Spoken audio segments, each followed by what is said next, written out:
وہ لکھتے ہیں کہ میری کہانی وہی سن سکتے ہیں جو بڑا دل گردہ رکھتے ہیں۔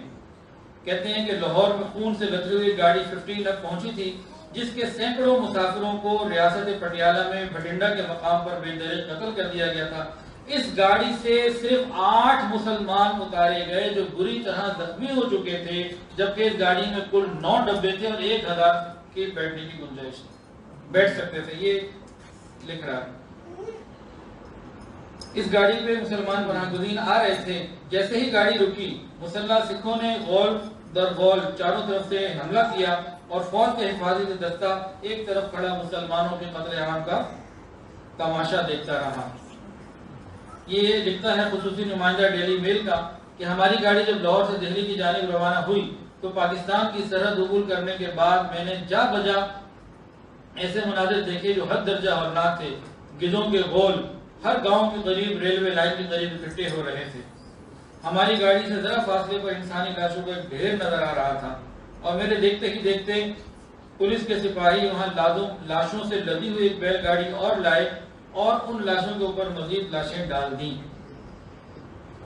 جو ہی ہماری گاڑی دہلی کی جانب روانہ ہوئی، ہم نے جو نظارہ دیکھا وہ پہلے سے بھی زیادہ گھناؤنا تھا۔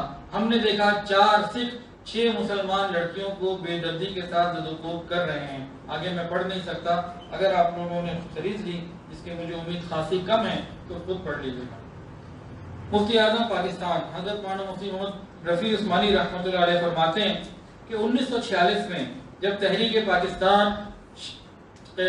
قیام پاکستان شباب پر تھی، میرے بچپن کا زمانہ تھا اور میں اپنے آبائی وطن دیوبند ضلع سہارنپور یوپی میں تھا، اور ہم بچوں نے مل کے ایک بچہ مسلم لیگ بنائی ہوئی تھی، بچہ مسلم لیگ قائم کی ہوئی تھی، جس میں تقریباً 600 بچے باقاعدہ رکن تھے، اور ہر جمعے کو نماز کے بعد یہ بچے جلوس نکالا کرتے تھے۔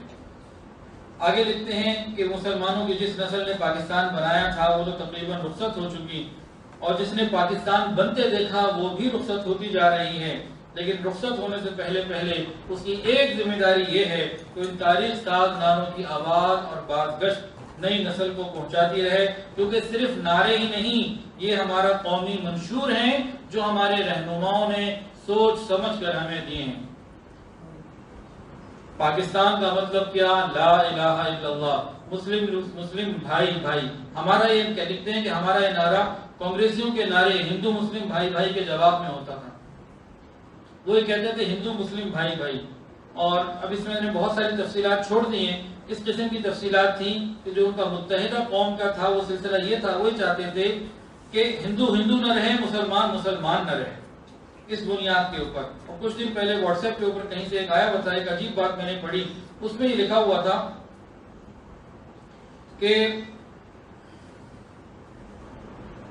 دشمن کی طرف سے ایسی محنت چل رہی ہے کہ انڈیا میں مسلمان نہ رہے، پاکستان میں اسلام نہ رہے۔ یہ بات پڑھ کے میں حیران ہو گیا، پتہ نہیں کس نے بھیجی تھی، کہاں سے آئی تھی، کہ باطل کی محنت ایسی چل رہی ہے کہ انڈیا میں مسلمان نہ رہے، پاکستان میں اسلام نہ رہے۔ تحریک پاکستان کے جو اسباب تھے اس میں پنڈت جواہر لال نہرو کی بات سنیے، وہ کہتا ہے کہ ہندوستان میں اسلام دیکھ کر میرا دل غمزدہ ہو گیا، اگر میں مذہب سے محبت کرتا ہوں تو اسے یکسر مٹا دینے کا آرزومند ہوں۔ ڈاکٹر مکرجی، آریوں کو یوں چاہیے کہ ہندوستان میں ایک مسلمان بھی زندہ نہ رہے۔ گاندھی جی کا نسخہ متحدہ قومیت کے لیے، آج مسلمانوں کی تہذیب الگ ہے اور ہندوؤں کی الگ، ان تہذیبوں کے امتزاج سے متحدہ قومیت کی جو ہے نا وہ تہذیب بنے گی۔ کانگریس پارٹی کے لیڈر مسٹر سیتا مورلی کا بیان، وہ کہتے ہیں کہ میں چاہتا ہوں کہ ایوان اپنے اندر قومیت کا جذبہ پیدا کرے، جس کا مسلم یہ ہے کہ ہم اول آخر ہندوستانی ہیں۔ یہ اس وقت ہوگا جب ہندو بھول جائیں گے کہ ہم ہندو ہیں اور مسلمان بھول جائیں گے کہ ہم مسلمان ہیں۔ یہ اس وقت کی ان کی پوزیشن تھی۔ یہ چھوٹی چھوٹی سی باتیں پڑھی، میں بہت تفصیلات ہیں۔